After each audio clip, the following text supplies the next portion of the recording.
आज हम जिस बीमारी के बारे में बात करने जा रहे हैं वो है जर्ड, इसको गर्ड भी कहते हैं कि gastro oesophageal reflux disease.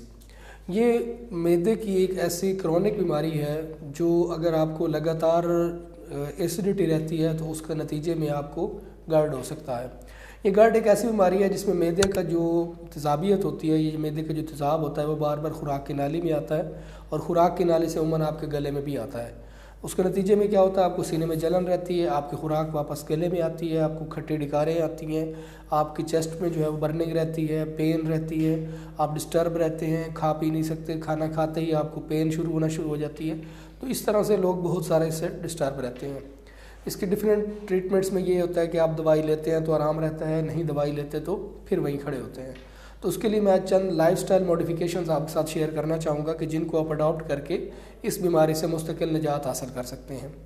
Natural medicine में इसके लिए रिकमेंड ये किया जाता है कि आप हर खाने के साथ जिंजर टी लें, मतलब अदरक का कहवा बना के आप पिएंगे तो उससे आप छुटकारा हासिल कर सकते हैं। इसके अलावा रात सोते वक्त अगर आप गर्म दूध के अंदर 1 चम्मच छिलका इसबगोल मिला के लेते हैं तो वो भी आपकी लाइफस्टाइल में बेहतरी ला सकता है, आपकी जो मैदे की तेज़ाबियत है उसको कम करेगा और जो आपको जलन होती है उसमें सुकून देगा।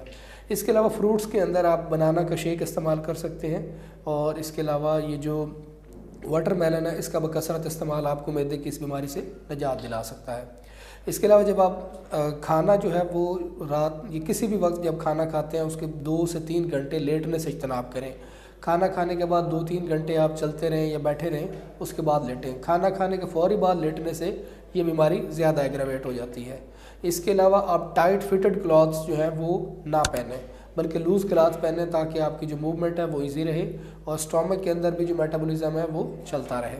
तो आप अगर खाने के बाद वॉक को बाकायदा अपनी लाइफ का हिस्सा बनाते हैं तो उससे भी आप गर्ड की बीमारी से निजात ले सकते हैं।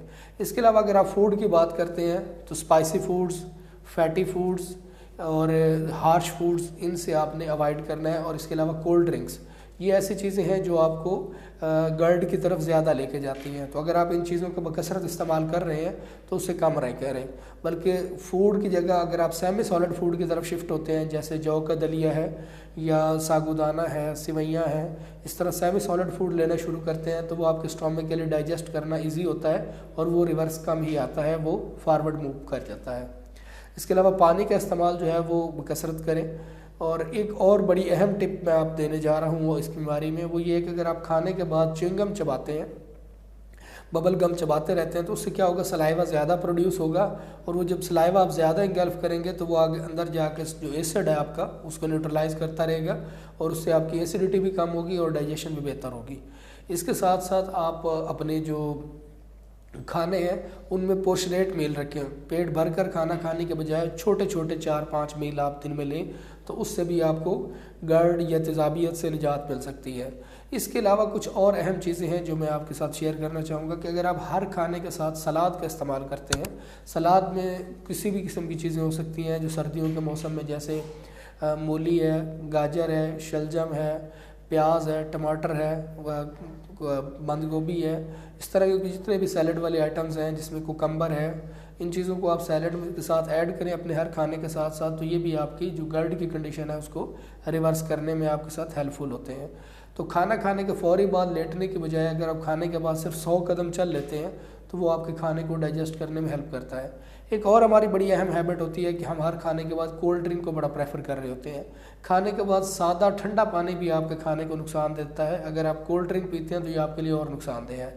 उसके बजाय आप कहवा जात पे शिफ्ट हों, आप कैमोमाइल टी ले सकते हैं, जिंजर टी ले सकते हैं, सौंफ, अजवाइन और अदरक का कहवा ले सकते हैं, इसको मिला कर भी यूज़ कर सकते हैं। इसके अलावा पुदीने का कहवा आपके लिए बड़ा हेल्पफुल हो सकता है। तो ये ऐसी बीमारियां हैं जो आपको बहुत हेल्पफुल करेंगी।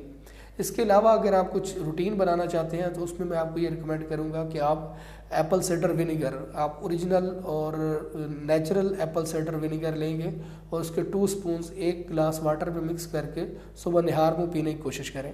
अगर आप 8 से 10 दिन इसको लगातार पीते हैं तो ये भी आपकी जो तेज़ाबियत है उसको कम करेगा, आपके डाइजेशन को बेहतर करेगा और इसके साथ साथ अगर आपका पेट बढ़ा हुआ है तो उसको भी कम करने में हेल्प करेगा। तो ये कुछ ऐसी चीज़ें हैं जो आपकी गर्ड जैसी बीमारी को, जो आपको बहुत तंग किया हुआ है, जिसकी वजह से आप दिन रात परेशान हैं कि आप किसी मीटिंग में बैठे हों, किसी महफिल में बैठे हों तो बार बार आपका खाना जो है वो गले की तरफ आ रहा होता है और आपको चेस्ट बर्न शुरू हो जाती है, तो आप इससे निजात पा सकते हैं।